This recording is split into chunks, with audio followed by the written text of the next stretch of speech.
Hey everyone, this is the last video for this week, and I'm going to talk about tidy data and the tidyr package.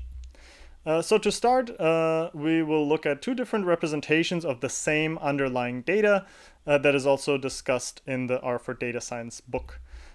These two tables show three different countries in 2 years, and for each country year, it shows the population size as well as the cases. In this case, it's tuberculosis cases in that given country and year.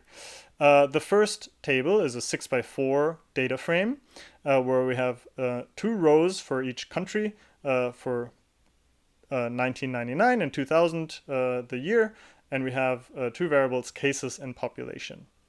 And now in table 2, we have the same information, but kind of arranged in a slightly different format. We still have 4 different variables, but instead of cases and population as separate variables, we have one variable called type, which describes whether a specific entry describes cases or population. And we have count, which is the actual numerical information for each country year. And of course, one of these data frames is kind of easier to work with if we want to analyze it.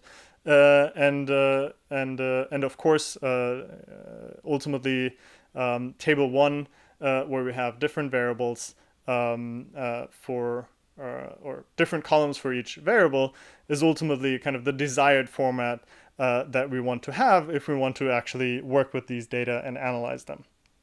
The point is that, especially when you think about collecting new data online or things like that, that more often than not, data is not necessarily in this tidy format and needs some reshaping and reorganizing.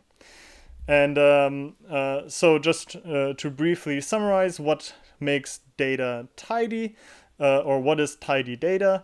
And the idea is very simple. The idea is basically that tidy data is data where each variable has one column. So each column is one specific variable, like in our case, country, year, cases, and population. Each observation is in one row and one row only. And each value is in one cell of or each cell contains one value of a data frame. Right. And this might sound simple and kind of obvious, but oftentimes if you encounter data, you will see that it is actually not in this tidy format. One, because a lot of people are not necessarily familiar with the principle, these like basic principles of tidy data, and secondly, a lot of data, especially when we talk about collecting, online collecting data online, is often organized to facilitate some other use that is not direct analysis, for example, to facilitate data entry and things like that. So as you will see throughout the semester, a lot of the data sets that we will encounter do not come in a clean and tidy format, and so the question is, how can we get them into the format that we want to have? Okay. In tidyr, there are 2 basic functions that kind of allow you to change the format of data frames. The first case that we kind of have when we look at the at table 2 is that we have the problem that there's one observation ultimately that is scattered across multiple rows, right? So remember table 2, we had 4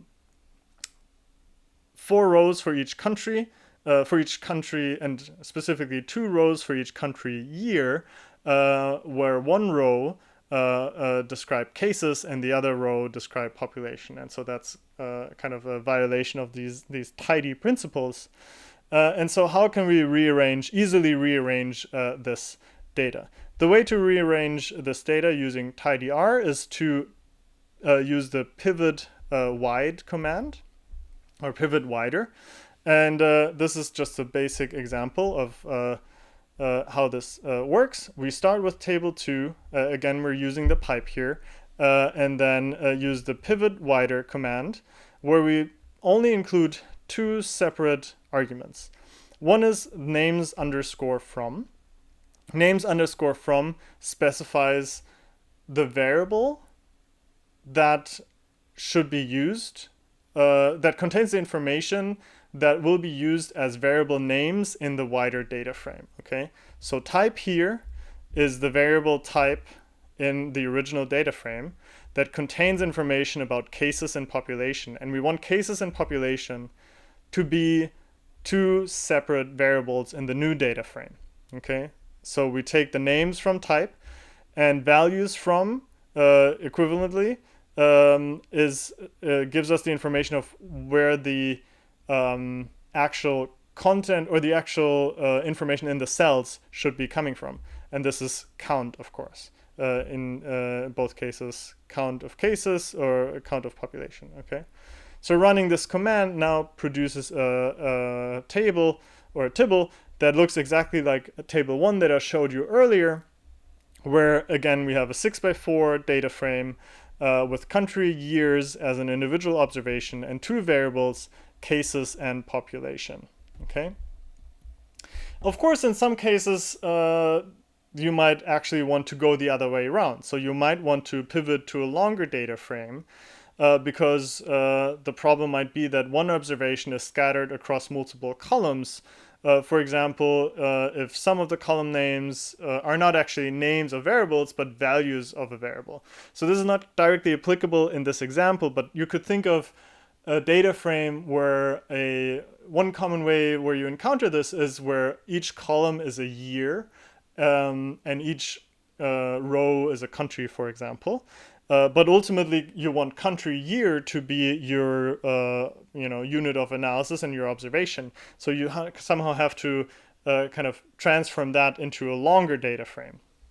And I'm just going to do the same thing using the example that we have here, where we start with table 1, so the original kind of tidy data that we had of tuberculosis cases in these 3 countries. And if we wanted to kind of recreate table 2, in this case, all we have to do is we have to use the pivot underscore longer command. Again, I'm going to talk about this real briefly.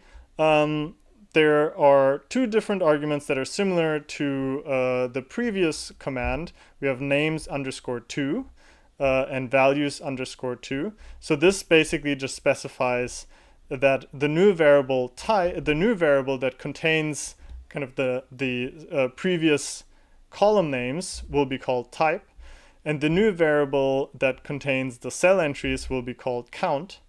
And then we need to add an additional argument in front, which specifies for which columns of the data frame table 1 this pivot longer command should be applied. And the way I separate this here is I just exclude, so the minus says don't use the country variable and don't use the year variable, right?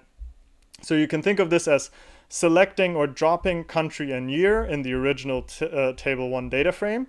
So we're only left with cases and population.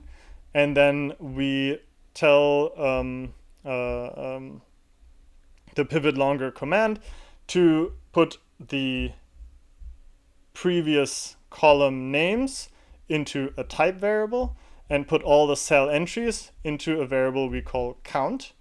And the resulting data frame is then the same, looks the same as table 2, which is a data frame 12x4, where we have again a variable called type that identifies cases and population, and count that identifies contains the actual cell entries. And of course, this is just a toy example, and in this case, we probably wouldn't want the data to be formatted in this way. But as I said, in a lot of data frames where you have, for example, country, year information, and years are distributed across rows, this can actually be quite useful. All right, that's all I have for you this week. Thanks so much, and I'll talk to you next week.